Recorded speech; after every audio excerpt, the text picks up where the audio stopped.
বেরিয়া বলে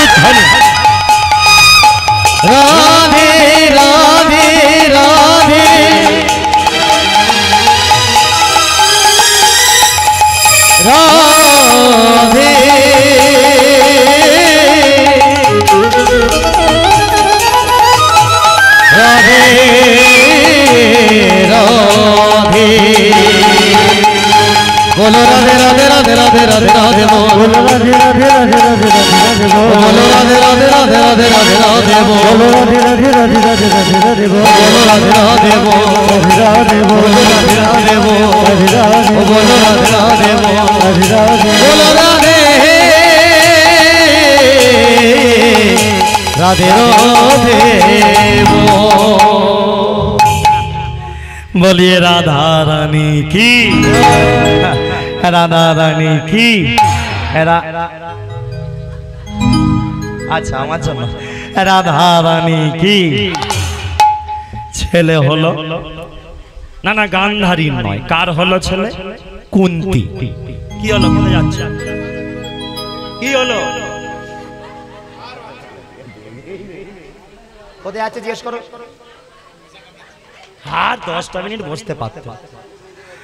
শোনো, যে কজন আছো ঘড়ির দিকে তো লক্ষ্য তোমরা করোনি, ঘড়িতে 1টা বাজতে 10 মিনিট বাকি, ঠিক আছে?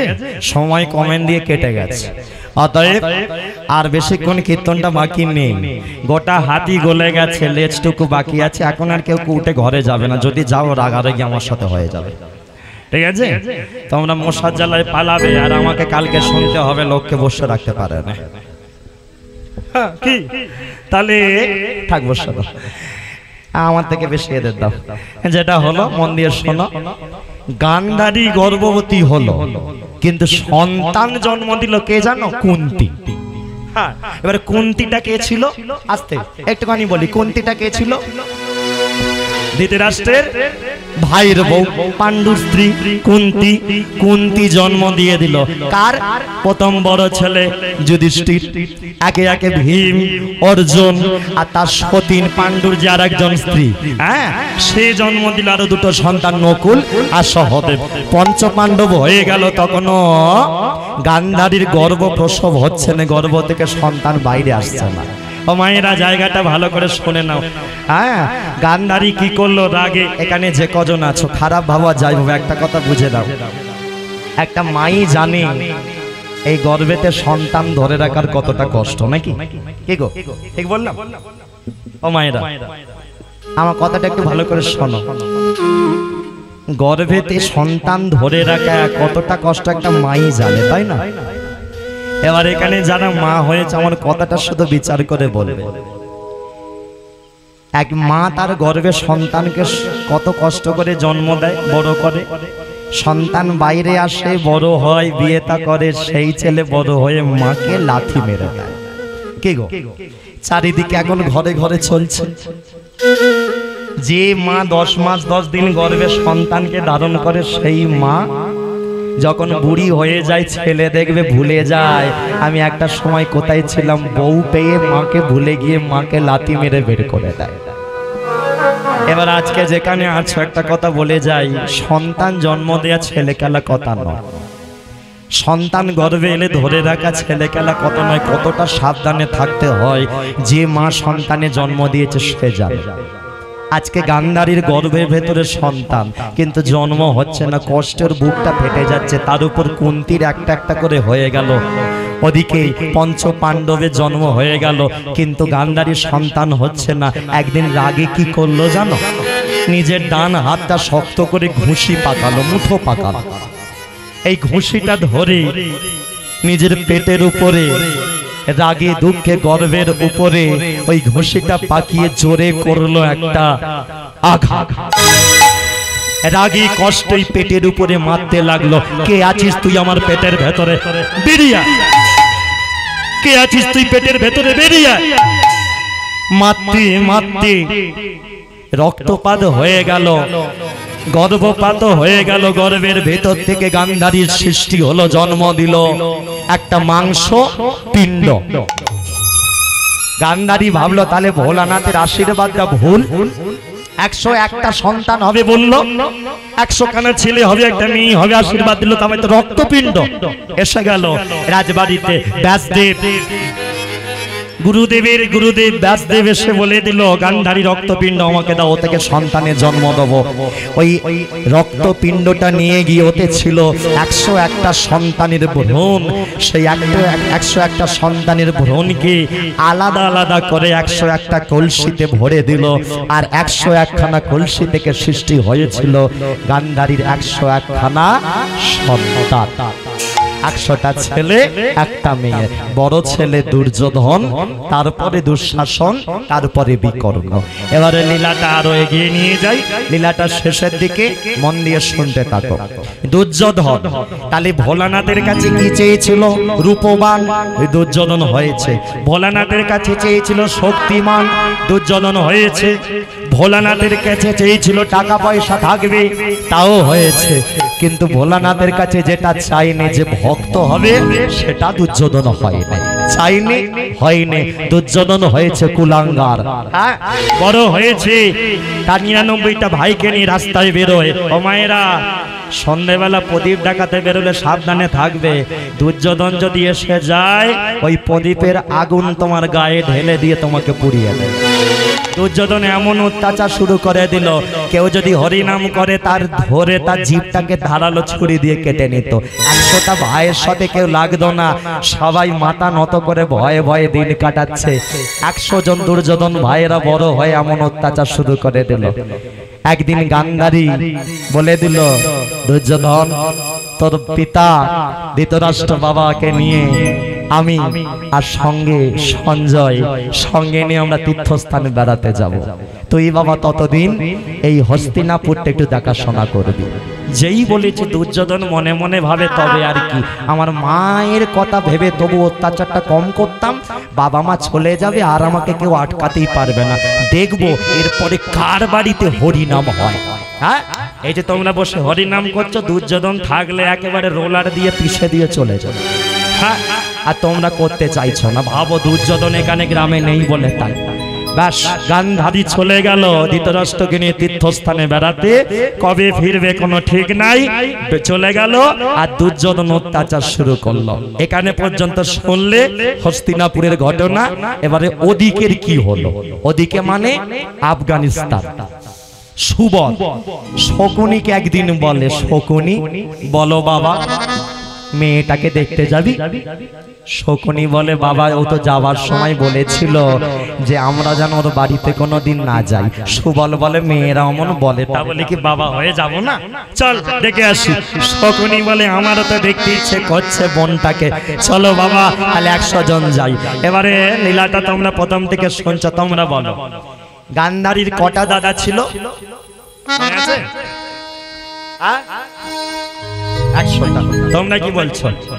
কটা? 100টা। তাহলে সুবল বাবা, তাহলে বাবাকে নিয়ে মোট কজন? 101 জন। শকুনি বলে, বাবা চলো তাহলে বোনটাকে দেখে আসি কেমন আছে। 20 বছর হয়ে গেল, বোনের কোনো খোঁজ নেই। 101 জন আফগানিস্তান থেকে বোনকে দেখতে আসছে, মেয়েকে দেখতে আসছে আফগানিস্তান থেকে দিল্লিতে হস্তিনাপুরে। এবারে কিরাম জায়গাটা হচ্ছে, এগিয়ে যাই, ভালো করে মন দিয়ে জায়গাটা শোনো, কিরাম ব্যাপারটা খালি হচ্ছে, ঠিক আছে? আচ্ছা, সুবল একে একটু জেনে রাখো। সুবল হলো বৃন্দাবনের ভগবান কৃষ্ণের বন্ধু। নামটা শুনেছো আগে? শ্রীরাম, সুদাম, রাম, সুদাম, সুবল, মধুমঙ্গল। এই সুবল হলো কৃষ্ণের বন্ধু, তাই ওর স্বভাব পাপ ফেললেই কৃষ্ণের নাম। আজকে মেয়ের বাড়ি আসছে, গান্ধারীকে দেখবে বলে আসছে, আর কৃষ্ণ নাম গাইতে গাইতে। চলো সবাই মিলে আমরাও আজকে শকুনি আর সুবল মেয়ের বাড়ি আসছে, শকুনি আসছে বোনের বাড়ি, সুবল আসছে মেয়ের বাড়ি, আসছে আফগানিস্তান থেকে কৃষ্ণ নাম গাইতে গাইতে। এবারে খেলাটা কিরম হয় দেখো। দুর্যোধন কৃষ্ণ নাম করতে চায় না, আর সুবল আর শকুনি কৃষ্ণ নাম বন্ধ করে না। ওরা সবসময় কৃষ্ণ নাম, আর দুর্যোধনের দিকে কৃষ্ণ নাম শুনলেই তাকে মেরে ফেলে। দেখো এবার লীলাটা কিরম জায়গায় যায়। আফগানিস্তান থেকে বেরিয়েছে, পা ফেলেছে, অমনি মুখেতে হরি নাম কৃষ্ণ নাম গেয়ে যাও অবিরাম। চলো সবাই মিলে, হ্যাঁ যত নড়বে মশা তত কম কামড়াবে। আবার হাত তুলে সবাই তালি দিতে দিতে হরি নাম কৃষ্ণ নাম গেয়ে যাও অবিরাম। এই শকুনি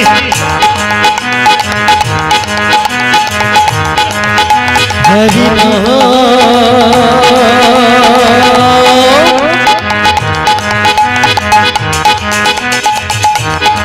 কৃষ্ণ নাম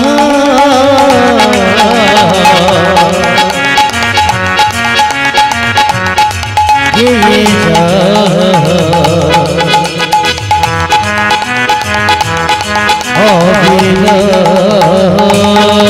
হরি নাম কৃষ্ণ নাম গেয়ে যাও অবিরাম। হরি নাম কৃষ্ণ নাম গেয়ে যাও অবিরাম।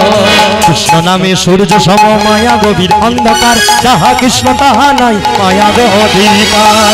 তবে সূর্য সময়ের গভীর অন্ধকার, যাহা কৃষ্ণ তাহা নয় মায়ার অধিকার। আমার মায়েরা মনে মনে ভাবছে এত জায়গায় কীর্তন হয়, এই বেটার মতো একটাকে দেখে নাকি নিজে করবে কর, আমাদেরকে খাটাচ্ছে নাকি। মনে হচ্ছে না তোমাদের? আর রাগ হচ্ছে না? এতবার হাত তুলতে বলছি, রাগ হচ্ছে না? রাগ হলো তো আমার বয়ে গেল। হ্যাঁ, ভক্তের জায়গায় বসেছ, কষ্ট তোমায় করতে হবে। আমি মায়াপুরে যদি বেড়াতে যাই, আমাকে ইস্কন মন্দিরে উঠলে আরতির সময় ভোরবেলা গেলে সবাই যখন নাচবে না, তখন তুমি থাকতে পারবে না, তোমারও হাত উঠে যাবে, এমনি এমনি তোমারও দেখবে পা নড়ে যাবে। তাহলে এটা নিয়ম, যেখানে যেমন সেখানে তেমন। একসাথে সবাই হরি নাম কৃষ্ণ নাম গেয়ে যাও অবিরাম। উলুধ্বনি দিয়ে হরি নাম কৃষ্ণ নাম গেয়ে যাও অবিরাম। হরি নাম কৃষ্ণ নাম গেয়ে যাও অবিরাম। উলুধ্বনি সবাই।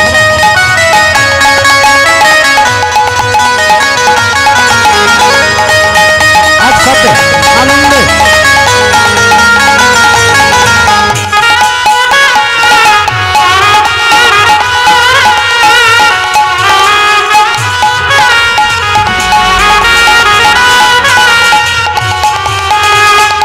কৃষ্ণ নামে কৃষ্ণ নামে কৃষ্ণ নামে সূর্য সম মায়া গভীর অন্ধকার, তাহা কৃষ্ণ তাহা নাই মায়ার অধিকার। নামে সূর্য সম মায়ার গভীর অন্ধকার, যাহা কৃষ্ণ তাহা নয় মায়ার অধিকার। কৃষ্ণ নামে সূর্য সম মায়া গভীর অন্ধকার, তাহা কৃষ্ণ তাহা নাই মায়ার অধিকার। নামে সূর্য সম মায়ার গভীর অন্ধকার, যাহা কৃষ্ণ তাহা নয় মায়ার অধিকার।